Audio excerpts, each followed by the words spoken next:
Assalamualaikum warahmatullahi wabarakatuh. Perkenalkan, nama saya Sada Nisa, nomor absen 25, kelas 12 MIPA 3. Pada kesempatan kali ini saya akan membuat video ujian praktek kelas 12 tentang pelajaran PKWU. Dalam tugas kali ini saya akan berperan sebagai wirausahawan ikan cupang yang membutuhkan investor untuk membiayai perusahaan saya. Dan untuk menarik minat investor tersebut, maka saya akan melakukan beberapa promosi dalam video ini agar investor tertarik dengan usaha saya. Lanjut saja, mari kita mulai tugas kali ini. Saya sebagai wirausahawan ikan cupang ternama di Indonesia. Saya telah melakukan usahawan ikan cupang ini selama 10 tahun. Alasan saya tertarik untuk berjualan ikan cupang adalah karena pada saat itu saya melihat anak kecil dan teman-temannya sedang membawa ikan cupang yang banyak. Saya melihat ikan itu sangat cantik dan saya berpikir bahwa ikan itu pasti disukai banyak orang. Maka dari itu saya mencoba berjualan ikan cupang. Saya berencana membuka usaha saya di luar negeri, tepatnya di Malaysia. Kenapa saya memilih Malaysia? Karena saya mendapatkan info bahwa Malaysia warganya sangat gemar dalam memelihara ikan cupang, sehingga saya berpikir untuk membuka usaha di sana. Tetapi saya tentu tidak memiliki cukup biaya untuk membuka usaha di sana, karena jelas biayanya sangat tinggi dalam hal sewa toko dan sebagainya. Untuk itu saya ingin bekerja sama dengan para investor untuk mengembangkan usaha saya. Jika didasarkan pada analisis SWOT, maka pertama adalah strength.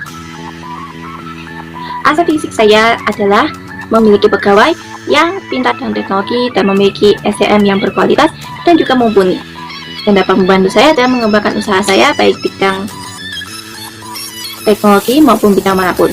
Lalu memiliki ikan cupang yang baik, tidak cacat, dan asli jenisnya dari Indonesia. Lalu jika saya membuka toko atau membuka usaha di Malaysia, maka saya memiliki keunggulan, yaitu jenis ikan-ikan saya itu banyak di Indonesia dan jarang di Malaysia, sehingga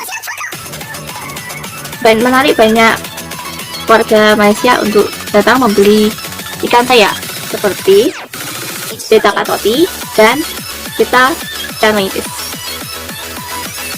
Lagi pula, usaha ikan cupang tidak membutuhkan alat penunjang lain, cuma membutuhkan akuarium kecil atau wadah botol bekas agar ikan cupang dapat bertahan dan awet lama. Lalu yang kedua, weakness. Mungkin jika menggantungkan salah satu jenis atau beberapa jenis ikan yang menjadi keunggulan saya, itu tidak akan mungkin mengembangkan bisnis saya, karena warga Malaysia pun masih terlihat asing dengan jenis ikan saya. Maka dari itu saya tetap harus menjual jenis-jenis ikan yang dikenal oleh masyarakat Malaysia atau familiar dengan mereka, sehingga saya tidak mengalami beberapa kerugian. Lalu saat membuka usaha di luar negeri, nanti pasti saya akan kekurangan biaya pada ruko, bukan sewa ruko, dan juga biaya modal, sehingga tetap saja saya perlu tenaga para investor atau kerjasama dengan para investor agar saya tidak mengalami kerugian. Lalu tidak semua karyawan yang ada di Indonesia tempat saya bekerja mau bekerja di luar negeri, sehingga kekurangan karyawan sangat memungkinkan di sana. Ketiga, opportunis. Malaysia memiliki banyak warga peminat ikan cupang. Kebanyakan adalah wanita dewasa dan juga anak-anak. Dan di Kuala Lumpur itu sendiri, populasi manusia itu sangatlah banyak karena ya merupakan ibu kota negara sendiri. Untuk itu saya akan melakukan target pemasaran utama di Kuala Lumpur, terutama wanita dewasa dan juga anak-anak. Yang terakhir ada Twitch.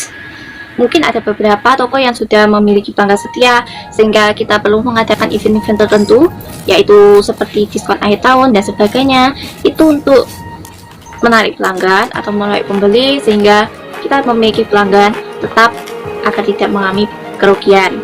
Lalu juga kadang kendalanya adalah pemasok itu sering menaikkan harga bibit, karena pastinya ada inflasi dari beberapa ekonomi negara, dan apabila pemasok itu sendiri mungkin kalau ke luar negeri itu pasti akan mahal, sehingga kendalanya adalah jika terjadi kenaikan pada bibit, maka terpaksa kami juga bisa menaikkan harga jual pada ikan tersebut, sehingga mungkin ada beberapa pembeli yang tidak bisa membeli karena harganya terlalu tinggi.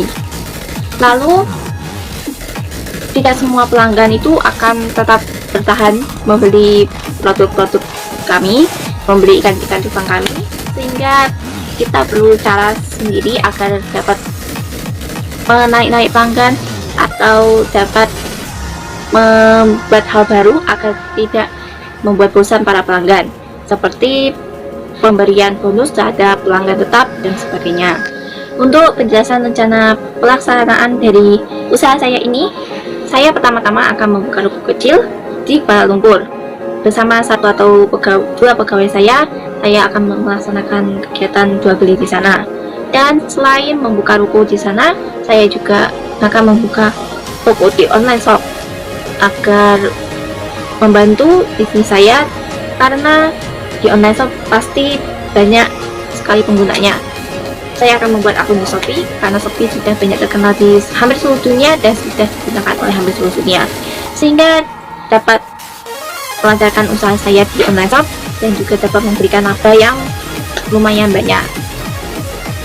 Jika penghasilan 1 tahun sudah membuahkan hasil, maka saya akan bagi hasil dengan para investor yang telah membantu saya, dan setelah bagi hasil dengan para investor, saya akan membuka ruko sendiri dan membelinya dan dapat berjualan di sana tanpa harus memikirkan biaya kontrak sewa.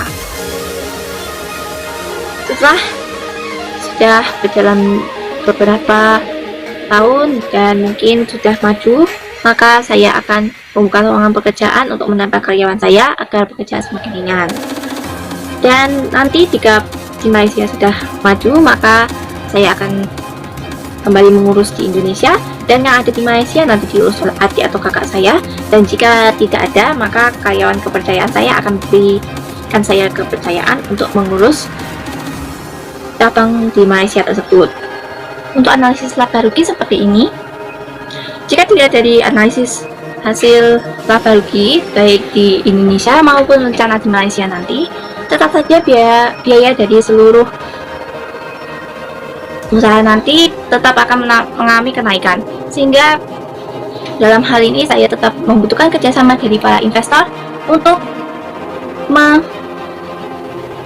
membiayai hasil seluruh kerja kami, dan juga agar kami tidak mengalami banyak kerugian. Untuk para investor, Anda hanya akan menanamkan modal sebesar 30 juta pada kami, dan kami yang akan bekerja, sehingga Anda hanya akan mendapatkan keuntungan tanpa bekerja sama sekali jika Anda bekerja sama dengan kami. Jika dilihat dari Malaysia tadi, keuntungannya sangat besar, sehingga Anda tidak akan menyesal jika bekerja sama dengan kami, tentu jika kami sudah mencapai target kami. Sekian dari video saya, apabila ada kesalahan mohon maaf. Assalamualaikum warahmatullahi wabarakatuh.